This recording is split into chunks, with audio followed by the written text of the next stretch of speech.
A shooting in Long Beach, California is prompting protest over police brutality. Community activists are staging protests outside a hospital where 22-year-old Soka Hoare is in critical condition. Long Beach police say Hoare was shot because officers thought he was a burglary suspect with a gun, but activists say Hoare was unarmed and had committed no crime. Protesters are demanding an end to police brutality and an independent, community-monitored investigation into the Long Beach Police Department. Activists say the protest started when police refused to allow family members to visit Hoare in the hospital. It took 10 days for them to be able to visit, the parents to be able to visit him. And on the first night that it happened, they told the family, basically, we'll let you know if he dies. So they didn't get any information about his well-being. They just knew he was in critical condition. Protesters are calling the shooting another example in a string of cases of excessive force in Long Beach. They say each year Long Beach has more killings and shootings per capita compared to New York City. Long Beach has one of the highest incidences of police-involved shootings. And, you know, just in the past 2 years, we've had over 6 cases of either 2 people who were actually killed by the cops and the other 4 who were shot. Family members say they believe race was involved in the shooting. Hoare is Cambodian, and protesters say police often target poor people and people of color. You know, I've seen stuff on the news quite similar to the situation that happened to my brother, and now I just, you know, it's hard to explain. When it happens to your very own family or just anybody else, you know, it's just horrible. Long Beach police say the visitation restrictions are because Hoare is technically under arrest for allegedly carrying a weapon. They released a statement saying that they're allowing visitations now because of the sensitivity of the case. Protesters say they will continue to hold demonstrations until their demands for a full investigation are met. In the meantime, a Milwaukee County sheriff has some pretty scary words for its residents. Sheriff David Clark says calling 911 and waiting for the police to come and help is no longer the best option. Instead, he says people should learn to protect themselves in case they get into a dangerous situation. And here is why. With officers laid off and furloughed, simply calling 911 and waiting is no longer your best option. You can beg for mercy from a violent criminal, hide under the bed, or you can fight back. But are you prepared? Consider taking a certified safety course and handling a firearm so you can defend yourself until we get there. Milwaukee's mayor is among those who are criticizing the sheriff's message. He says Sheriff Clark sounds like he's auditioning for, quote, the next Dirty Harry movie. Other news tonight, the search is continuing for 2 men suspected of breaking into a home on Congress Avenue. 2 RIT students were home at the time, but they were able to scare off the intruders with a semi-automatic rifle.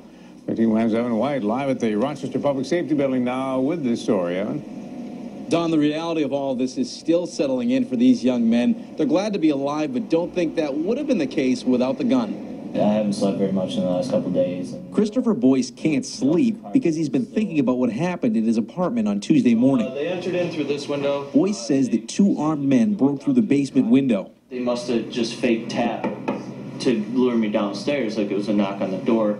He came downstairs and saw a gun trained on him. For me to come down the stairs. Just seeing 2 people unannounced in my house, that was the shock factor. I heard one scream from him, and I knew it wasn't like a I stepped on a piece of glass kind of scream. It was like something primal, I guess. His roommate, Raymond, who asked us to omit his last name, began unlocking his rifle. You know, being a good gun owner, everything was locked. He had little time as one of the armed men approached his door. By the time I had it out and ready, one of the men came at my door, slowly opened it, saw that there was a barrel on the other side, and from there, backed out. At that point, the gun was unloaded. No shots were fired, and the intruders left. It was just afterwards where it just all hit me, and it's like, you know, I could have died, I could have killed somebody. It's like it all set in. His legally owned rifle is an AR-15, used for sport. That wasn't until Tuesday when it was needed for more. Without that gun that day, things could have went differently. I'm happy you saved my life.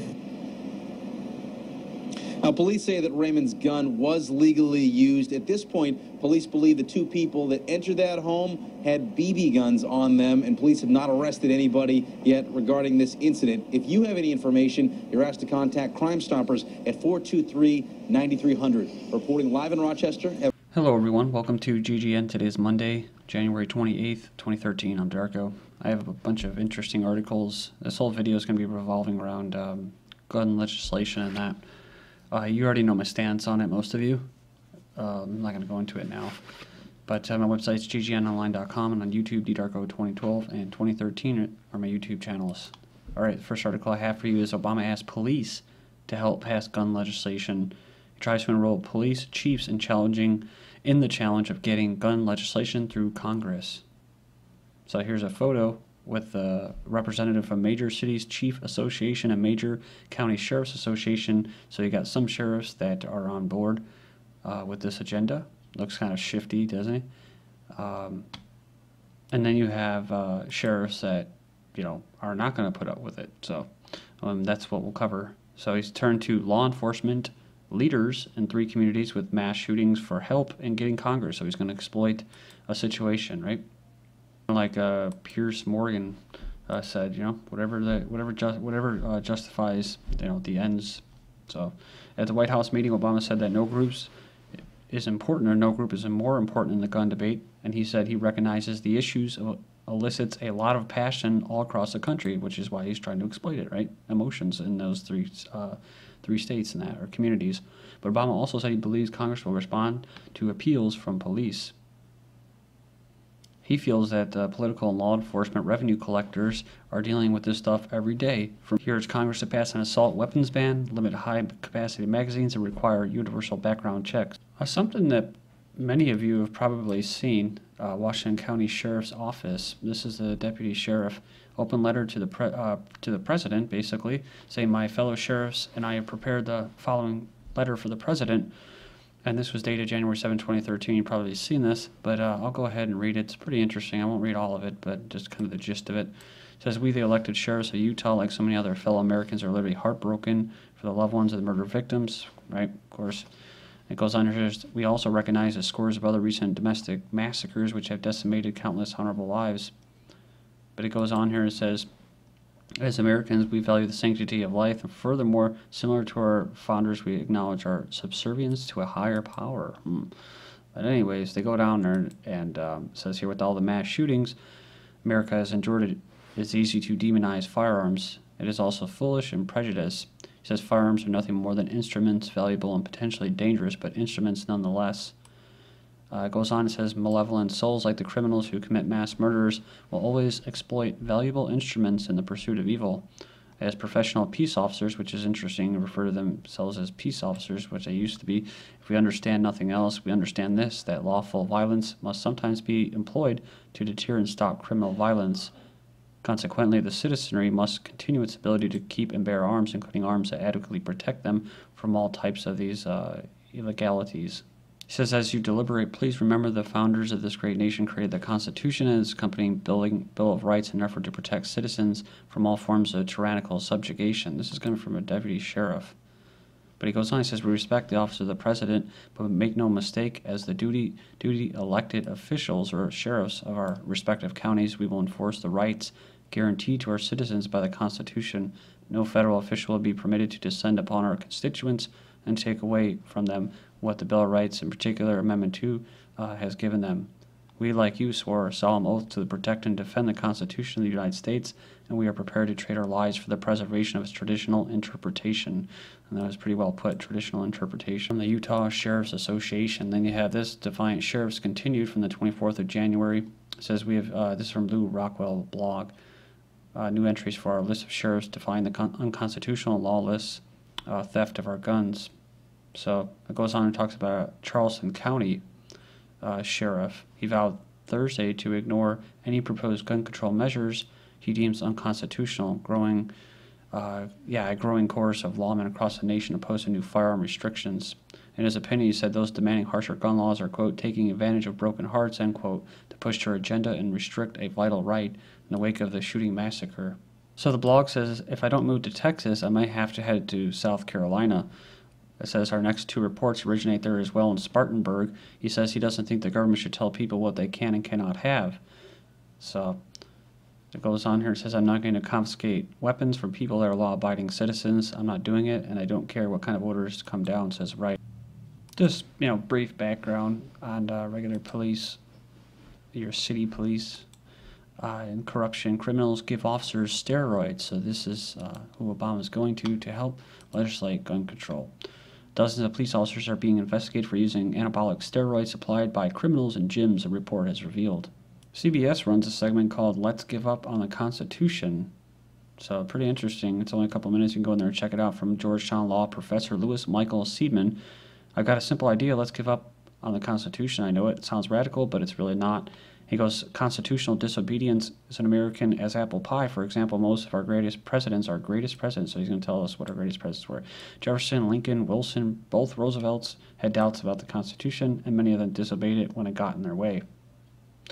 So you can go in there and check it out. Like I said, you should already know my stance on this, which is I'd be, if I was for anything as far as statism goes, around that period, I'd be more for a confederation of states, where states were like countries, and they weren't highly attached and binded to each other by the Union in that highly centralized government. So, and the Constitution came after that. And like I said, Civil War is basically what happened after they drafted the Constitution, and basically the southern states saw exactly what it was, which was it was a scam. But for whatever it's worth, a lot of people probably died at that particular point, thinking that they were dying for their rights and stuff like that. So I guess it does kind of matter, right? Because I mean, where are they going to take us? If they're going to take us to a stateless society, then maybe hey, may not, maybe I agree with that guy, but he doesn't. He's a globalist. He's a douchebag, and he's not for freedom, most likely. North Dakota lawmakers are looking to get tough on potential direct actions taken by Obama, proposing a bill to grant legislator the right to review, approve, or reject any executive order issued by the president. House Bill 1428, designed to give legislators the power to suspend orders implemented unless the orders have been upheld by a vote of Congress. So the sponsor of the bill said, it's a serious issue with us. If our president wants to circumvent Congress, then we'll see it the same way as if our governor wants to circumvent us. Communists cheer on Obama's gun grab from the 24th, so it comes no surprise that the Communist Party USA is on board with President Obama's plan to attack Americans' right to bear arms as a means to end gun violence. A cardinal feature of the communist regimes, like all dictatorships, is the prohibition of private ownership of arms, creating a monopoly of force in the hands of the state.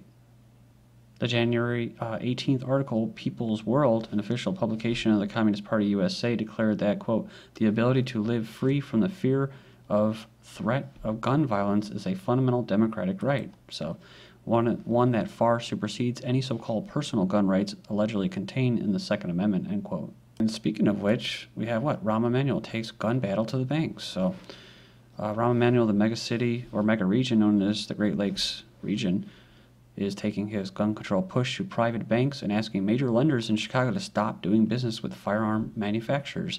So he goes on there and says that he asks CEOs to force gun manufacturers they do business with to, quote, find common ground with the vast majority of Americans who support a military weapons and ammunition ban. So, end quote. So this is, of course, engineer consent. This is what this article is meant to do, to tell you that this is what the majority is thinking, this is what we're going to do. And like Obama, these think tanks and these algorithms they put together, they know. They know what type words and language to use. Find a common ground, right? A sensible gun control. They don't use gun control anymore. They say gun legislation. And they usually use the media and stuff like that to push this stuff. Like most of you already know, Stephen King calls for gun reforms in new essay. So yeah, part of the media is that they always show violence and show guns in the hands of good guys, i.e. the state, is good. But guns in the hands of the slaves or serfs or peasants, those are them bad guys. So they don't like putting out their national stories about like the individual in the beginning of the video who defended himself from intruders. So Stephen King released an essay on Friday calling for a trio of reasonable measures to curb gun violence. So not going to happen, Stephen. I mean, you're a smart dude. You should know this. It's not going to curb gun violence. It's going to increase violence from the state against its people. But he makes a good argument, a really good argument. He says, I didn't pull Rage, a book that he wrote before, because the law demanded I pulled it because in my judgment, it might be hurting people that made responsible and the responsible thing to do. So, self-policing or self-government. So I kind of agree with him as far as that goes, but he's asking the state to carry this out.